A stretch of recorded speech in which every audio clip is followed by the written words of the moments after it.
Hello, बच्चों. Let's read the question. A hollow sphere of radius capital R and mass small m is fully filled with a non-viscous liquid of mass small m. यानी कि आपके hollow sphere का मास भी m है, उसमें भरे हुए लिक्विड का मास भी कितना है, small m. It is rolled down a horizontal plane such that its center of mass moves with a velocity small v. Centre mass कितनी वेलोसिटी से, v वेलोसिटी से मूव कर रहा है. If it is purely rolls, then option A, kinetic energy of the sphere is 5.6 mv square. Option B, kinetic energy of the sphere is 4.5 mv square.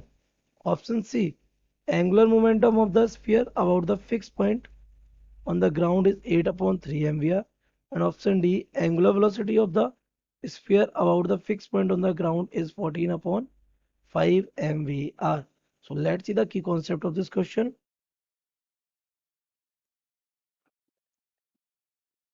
The key concept of this question is बेटा कि हमारा horizontal surface पर कौन एक hollow sphere जिसमें क्या भरा हुआ है, फ्लूइड भरा हुआ है, क्या कर रहा है, रोल कर रहा है. क्या कर रहा है, रोल कर रहा है. तो जब ये इसके अबाउट रोल करेगा तो आपसे पूछ क्या रहा है, टोटल एंगुलर मोमेंटम. तो टोटल एंगुलर मोमेंटम और काइनेटिक एनर्जी. तो एंगुलर मोमेंटम की अगर बात की जाए तो टोटल एंगुलर मोमेंटम होगा, ये टोटल वाला, वो आपके तीन एंगुलर मोमेंटम के सम के इक्वल होगा. पहला एंगुलर मोमेंटम होगा किसका, इस पूरे हॉलो स्फीयर का. तो angular momentum of hollow sphere plus इसमें दूसरा एंगुलर मोमेंटम होगा किसका, ये जो हॉलो स्फीयर है वो किधर जा रहा है, आगे जा रहा है, कितनी वेलोसिटी से, उसका. Angular momentum of hollow sphere translational motion. और प्लस थर्ड एंगुलर मोमेंटम हमारा होगा किसका, इस फ्लूइड का.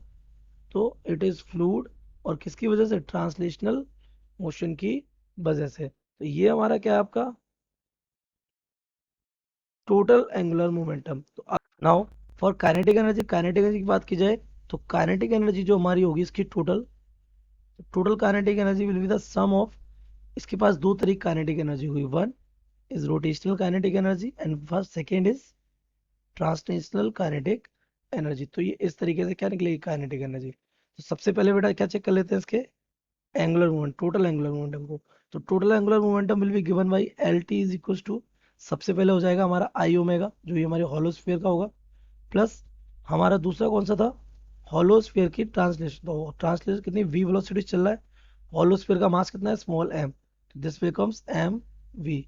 और इसकी रेडियस कितनी है, कैपिटल आर. प्लस फ्लूइड का मास भी कितना है, स्मॉल एम. और वेलोसिटीज कितना चल रहा है, वी से, और उसकी रेडियस भी कितनी है, कैपिटल आर, क्योंकि पूरे हॉलोस्फीयर में भरा हुआ है. तो I omega plus 2 mv capital are.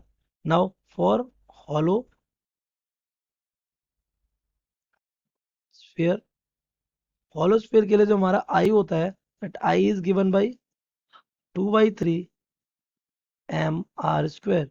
तो इसको अगर हम यहाँ रखें तो टोटल हमारा एंगुलर मोमेंटम आ जाएगा 2/3 mr square and this becomes omega plus 2 mv capital are.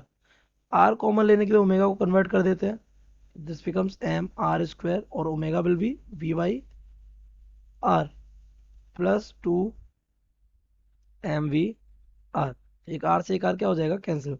यहाँ से हमारा एम वी आर आ जाएगा कॉमन. तो टोटल हमारा आ जाएगा M V R will be common. यहाँ बचेगा कितना, 2/3, और यहाँ बचेगा कितना, 2. तो ये अगर हमारा सॉल्व करेंगे तो this becomes 8/3 M V capital R. ये हमारा क्या है, टोटल एंगुलर मोमेंटम.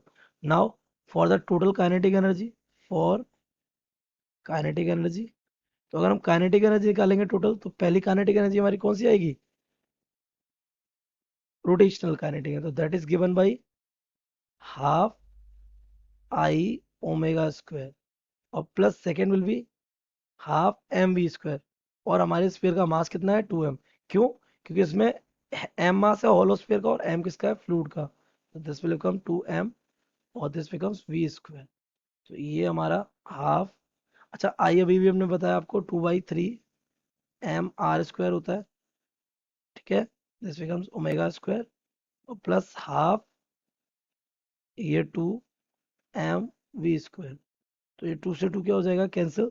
तो एम वी स्क्वायर हो जाएगा. तो यहाँ से हम देखें अगर तो 2 से 2 यहाँ भी कैंसिल हो जाएगा, तो ये हमारा m total kinetic energy will B m r square omega square upon 3 plus ये हमारा आ जाएगा m v स्क्वायर। अब r ओमेगा क्या होता है, v होता है, तो हम इसको कन्वर्ट कर सकते हैं, तो total k total will be given by m v square divided by 3 और प्लस m v स्क्वायर। तो ये हमारा हो जाएगा कितना, 4/3 m v स्क्वायर।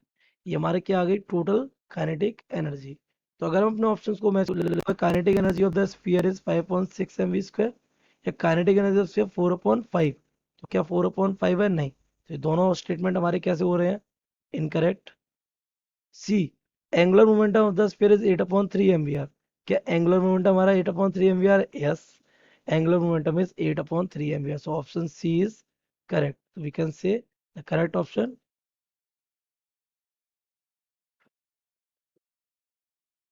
C.